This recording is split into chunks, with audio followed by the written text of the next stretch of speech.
Welcome to Crazy, right? A podcast Be your own person. for those affected by Crazy, right? mental health, I wanted to just try it. Crazy, It's something that I've struggled with for a while. featuring live improvised music Now I finally got my head right again. by your host, am I right? Crazy, It feels good to talk about it. right? Crazy, right? Dave Asher. My guest today is Steven Reichelt. He is a Chicago-based musician and music educator specializing in orchestral double bass, jazz, rock, and composition. He has experienced drastic ups and downs throughout his life due to issues with depression and substance abuse. Steven, thank you for joining me here today in my studio. I'm going to step over here to my piano. What is your first experience that you can remember with music? I mean, of course I remember, hearing music in movies and things like that. Both my parents are music teachers, so there was a piano in the house. It was just always music. I formed the jazz trio in my high school, got out there and got some coffee house gigs. I remember being pretty stoked that they handed me a bunch of money at the end of the night for bringing in a bunch of business. So, good times. And you say you have struggled with addiction. Oh yeah. Do you currently use any substances? No, I've been out of program for just about a year now. I mean, I don't even drink coffee anymore. It's been a beautiful thing. Great. To get to that point. What were you addicted to? My history with substances is vast and varied. Take me to that rock bottom moment. The drugs and alcohol cost me a lot of things over the years, but it wasn't until it cost me the love of my life, essentially. I was in a relationship that I really felt had everything that I was looking for in life, and I managed to sabotage that thing into the ground. The cunning nature of the addiction was a major factor in the destruction of that. Well, we were both musicians. We met on the job. Kind of a love at first sight. She's a violinist. So we met looking at each other across orchestras, one in specific, and it was palpable. Everybody knew that there was something between us before we even did, pretty much. And it turned into a whirlwind, and within a couple of months we were pretty much inseparable. And it was wonderful. We played together, we taught together, so we were joined at the hip. Not quite 24/7, but damn close. And I've never been as close to another human being in my life as with her. And she's also had some issues with depression. And I didn't know how to handle it. I didn't have any tools to be able to handle that or be supportive of that. So instead of stepping up and being a helpful partner in that scenario, I used her depression to give myself an excuse to hide from all those feelings by dulling it all out with drinking and substances. Now, they're sitting around and smoking some pot or whatever, and that's one thing. It's another thing if you're hiding doing cocaine and drinking heavily from somebody. Also, when I would bottom out, I would not be myself anymore. So the behavior that was coming out of me was not me. I turned into a monster, not one too many times, 20 too many times. How does that, being a monster, how does that behavior present itself in your connection with this relationship? I'm lying about it because it seems to be the path of least resistance. You're looking back, it's like, how can you hide this from someone? This is not something that you can hide. There was denial going on all around. But I figured I'd be able to just stop at some point, and obviously that was not the case. So that manifested itself just in a foundation of dishonest behavior So your partner didn't know that you were abusing cocaine? No, she did, just not as frequently. And then there would be moments of I would be trying to hide it, and there would be confrontations over. And how did the cocaine influence your behavior? Aside from hiding it, how did your treatment of people? How was that? Oh, awful. I mean, you had paranoid, agoraphobic. We think as musicians that these things help us be creative, but in fact it stifled me completely. I became, my output creatively went down to nil. I was functional enough. I would make it to work, obviously skilled at working hungover occasionally. But it was the behind the closed doors stuff that did all the damage. I'm not proud to say there were blackout moments. There's holes in drywall. There's all that brutality of when anger that's aimed inward suddenly flips and becomes outward. Yeah, it's not something I'm proud of in any way, shape, or form. That's for sure. But I'm at a point now where I have to own all that in order to move on with life. Stephen, do you sing at all? Oh yeah. If you could reflect, it sounds to me like the end of this relationship with this woman. It sounded like a very intense, powerful relationship. Yes. If you just start with anything at all about your frame of mind in something about letting go. That's incredibly difficult. There are there are definitely parts of me that are not resolved on this matter yet. When she left, we never really communicated.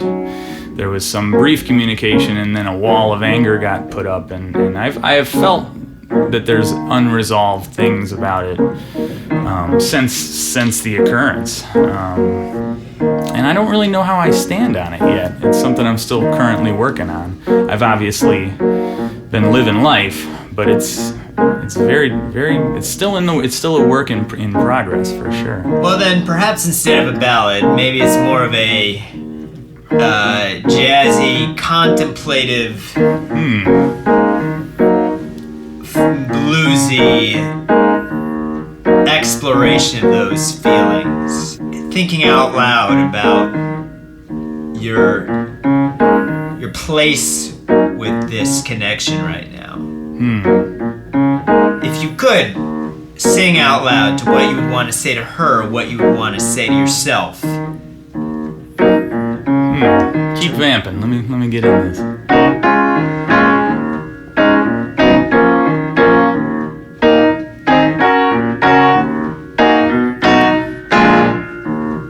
If you could see the me since I became me,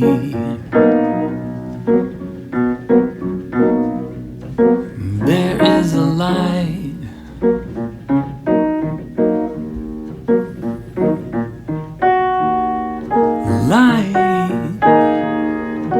brighter than anything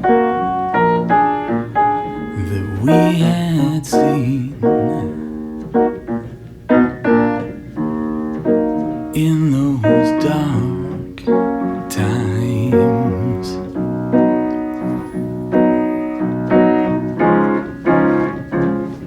I wish I could go back, take it all away, take away the pain,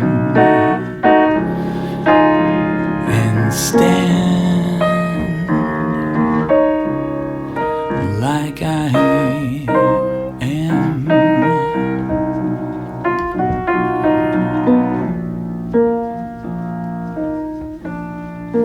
Today,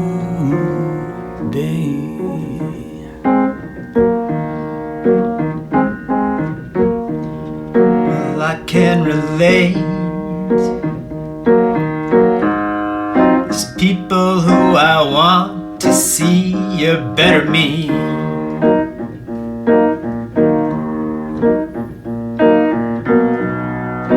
Want to share how we've changed, the work we've done, help with the work that remains.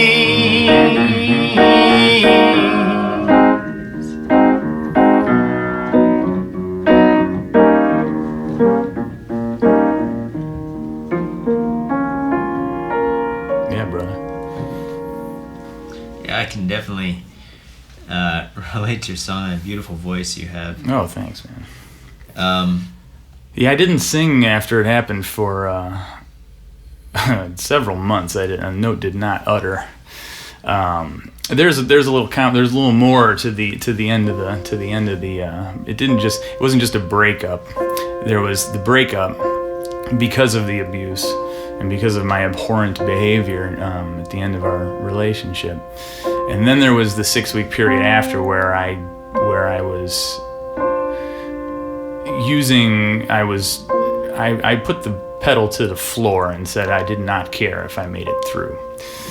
So there was about 6 weeks of, and people who observed it can tell you it was no joke. I put a date on the calendar and said if I'm still kicking, if I'm still alive, that's the day where it all stops and I get treatment. And that's what happened. So I had to walk right up to the edge in order to come back. And since then, the gratitude for what I do have is, well, it's immeasurable. I stopped thinking so much about myself and said, boy, music's always been a tool for me to survive. Maybe I should embrace the fact that I'm an educator and live for a while for my students and for my kids. And, try to show that weapon against darkness to the next group. And that's been something that keeps me getting up every day and forging forward. Not to mention, while I was in treatment, the concept of expressive therapy, which I believe we're doing right now, really got driven home. And through that process, I just started, much like we are right now, just sitting down and recording and improvising every day, seeing what's stuck and seeing what I actually have to say, not from I'm trying to play my instrument standpoint, but I'm trying to channel what I'm feeling today into my instrument. And I did that for about a year, and then just this last June, I finished up this. I did a bunch of them in June, and June was the month that everything broke down.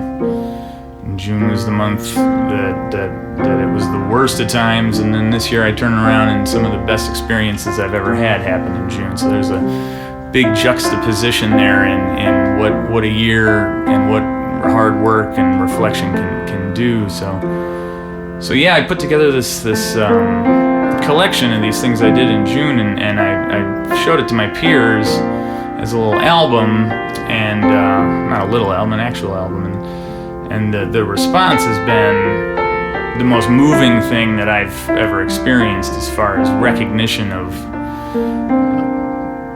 an artistic effort that is grounded in something very, very real. I don't know if certainly Addicted Me would not be sharing any of this. This would all be a private matter, and a lot of my emotions in my music would also not have made it to the surface. So as far as trying to find beauty every day, the exercise has turned into a way of life, and it's well, like I said earlier, it's something that keeps you getting up, and opening the curtains and looking at the sky, which is a nice thing.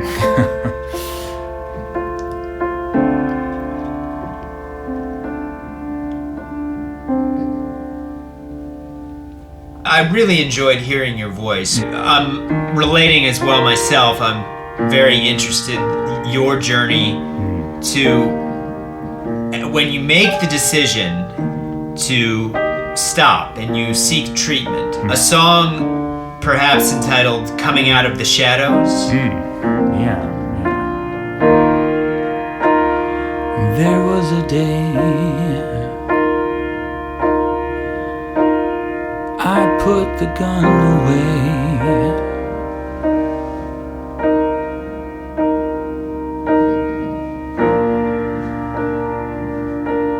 and looked at the sky.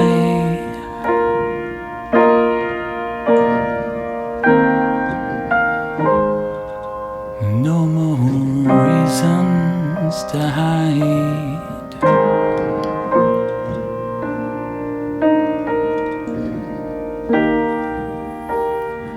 It's all on the table.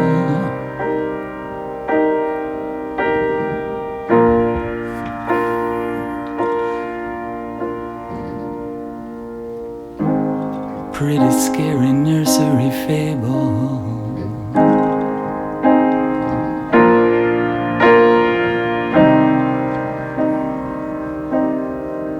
But without the physical pain, without the emotional drain,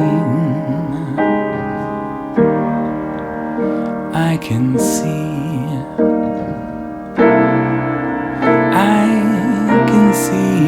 past today.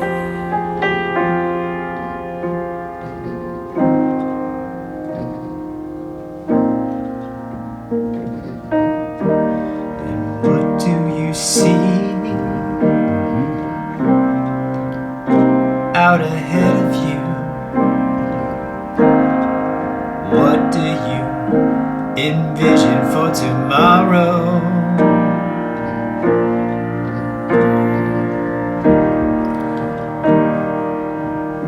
One day turns into another,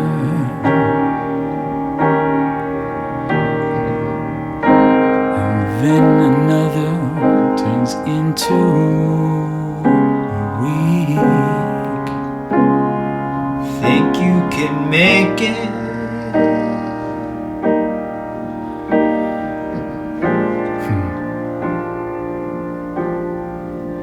Do you see new music? Do you see new people too?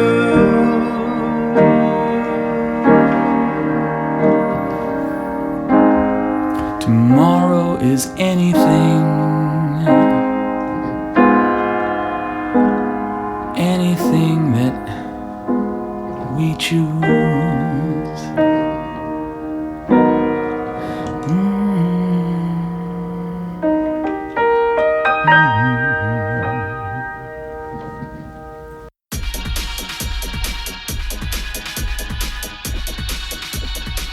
Thank you again to my guest, Steven Reichelt. Steven's new album, June, is available on Bandcamp at stevenreichelt.bandcamp.com/album/June. That's Steven with a PH and Reichelt spelled Reichelt. You can also check out his band Lost Dog on facebook.com/Lost Dog Chicago Band. Thanks again, Steven. All the best. That wraps up this episode of Crazy Right with Dave Asher. Thank you so much for listening. If you enjoyed this episode, please consider writing a review or rating this podcast. And of course, we would love it if you subscribe. I'm Dave Asher, and I'm glad to be here.